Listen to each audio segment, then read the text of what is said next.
Olá, povo de Deus, sábado da quarta semana da Páscoa, 1º de maio de 2021, Dia do Trabalhador. A nossa reflexão de hoje é a partir de Atos 13, 44, 52 e de João 14, de 7 a 14. No final do longo discurso de Paulo na sinagoga de Antioquia da Psídia, muitos pediram a Paulo e Barnabé que voltassem no próximo sábado para continuarem a falar sobre os temas que estavam sendo tratados. No sábado seguinte, quase toda a cidade reuniu-se para ouvir a palavra de Deus. Os judeus, vendo a multidão, encheram-se de inveja e puseram-se a protestar com injúrias contra o que Paulo falava.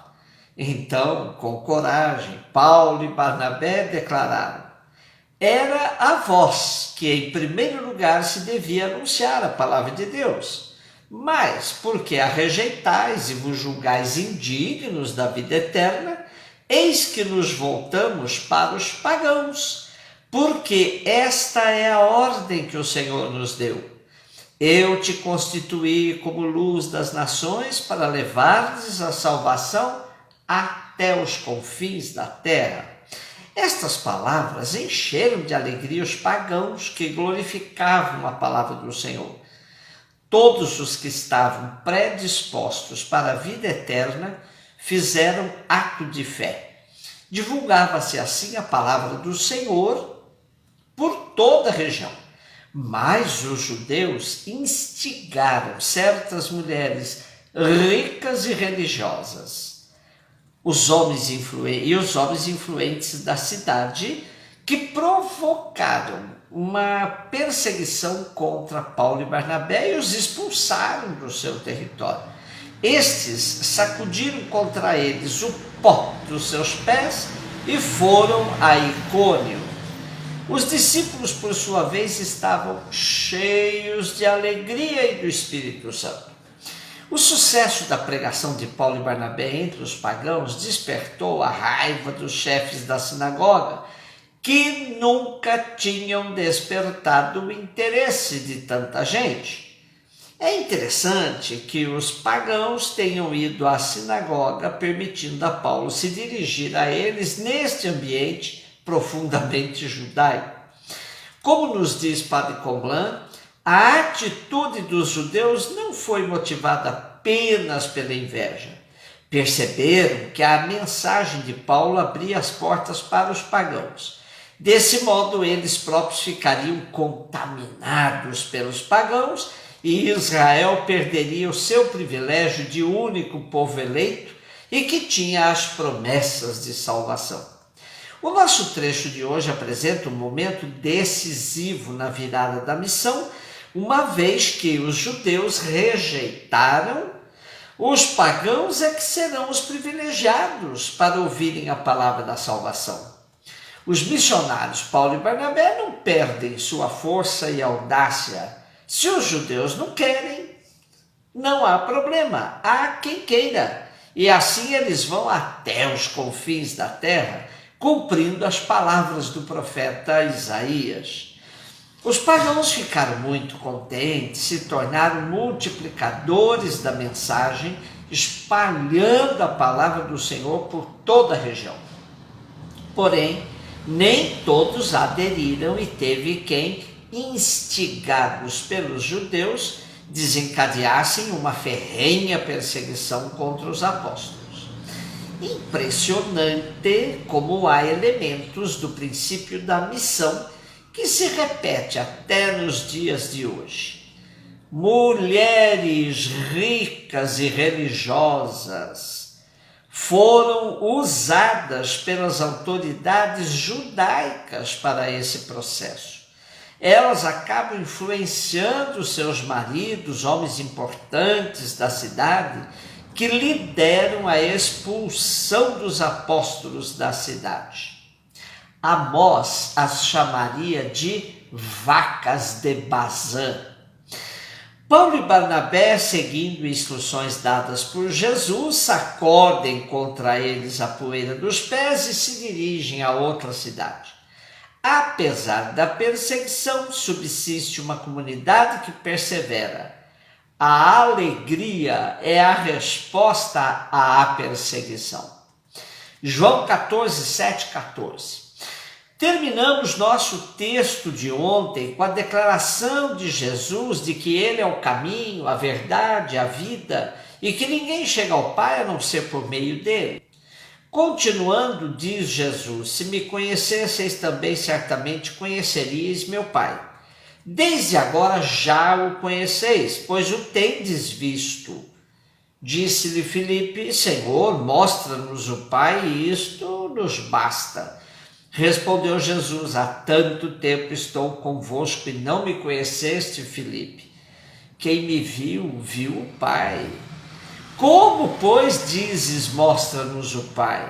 Não credes que estou no Pai e que o Pai está em mim? As palavras que vos digo, não as digo de mim mesmo, mas o Pai que permanece em mim é que realiza as suas próprias obras. Acreditai-me, estou no Pai e o Pai em mim. Acreditai, ao menos, por causa destas obras. Em verdade vos digo, aquele que crê em mim fará também as obras que eu faço, fará ainda maiores do que estas, porque vou para junto do Pai. E tudo o que pedirdes ao Pai em meu nome, eu o realizarei, para que o Pai seja glorificado no Filho. Se pedirdes algo em meu nome, eu o realizarei. Jesus continua a passar confiança aos seus discípulos para que enfrentem com coragem a missão quando de sua ausência. Desde o capítulo anterior, o 13, Jesus manifesta a sua pedagogia de preparação dos seus discípulos para viverem com audácia depois de que ele partir. Porém, é bastante estranho que seus discípulos queiram ver a Deus, pois todos os que na tradição de Israel viram a Deus ficaram com medo e apavorados. Não era comum querer ver a Deus. Jesus, porém, não entra no mérito da questão e simplifica tudo. Quem o vê, vê a Deus. Trata-se da experiência teofânica mais exuberante e surpreendente, pois Jesus, nada mais, nada menos, diz aos seus discípulos que eles conviveram com Deus, ou que eles estavam vendo Deus a todo momento, pois desde o chamado não mais se apartaram de Jesus. Estamos no contexto da ceia derradeira e do último discurso de Jesus. É a despedida, discurso carregado de promessas. A moradia na casa do Pai está garantida, o próprio Jesus voltará para levá-los consigo, seus pedidos serão respondidos por seu Pai e por ele mesmo. E o Paráclito virá para eles como uma forma de presença continuada de Jesus. Podemos ler todo esse cuidado de Jesus com seus discípulos na ótica materna, de uma mãe que se preocupa com todos os detalhes para que seus filhos fiquem bem na sua ausência. Tudo isso porque Jesus percebeu a perturbação no coração dos discípulos por causa de sua partida. Porém, Jesus deixa claro a eles que tudo o que pedirem ao Pai em seu nome, eles serão atendidos. Hoje é dia de pedir, em nome de Jesus, a proteção e a bênção a todos os operários, que nos últimos anos, mais que em outros tempos, vêm sofrendo com inúmeras reformas nas leis trabalhistas que somente sabem tirar-lhes os parcos direitos conseguidos com tantas lutas. Com a mais recente reforma da consolidação das leis do trabalho, a conhecida CLT, foram acelerados os mecanismos para transformar as pessoas em máquinas, sem a mínima consideração com o ser humano, com seus sentimentos e emoções, com suas necessidades e direitos.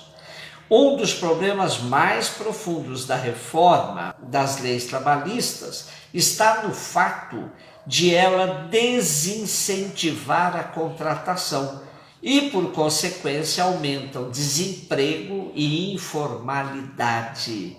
Também a reforma enfraqueceu os sindicatos como representação coletiva das categorias, recrudescendo egoísmo e individualismo. Ainda desincentivou o investimento e colocou entraves no empreendedorismo do pequeno porte.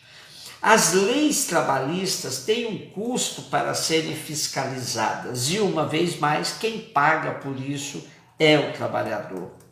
E a reforma da Previdência serviu para tirar a possibilidade de aposentadoria da vida de milhões de brasileiros e brasileiras. E ainda assim, o ministro da Economia desse desgoverno põe a culpa no povo que quer viver até 100 anos.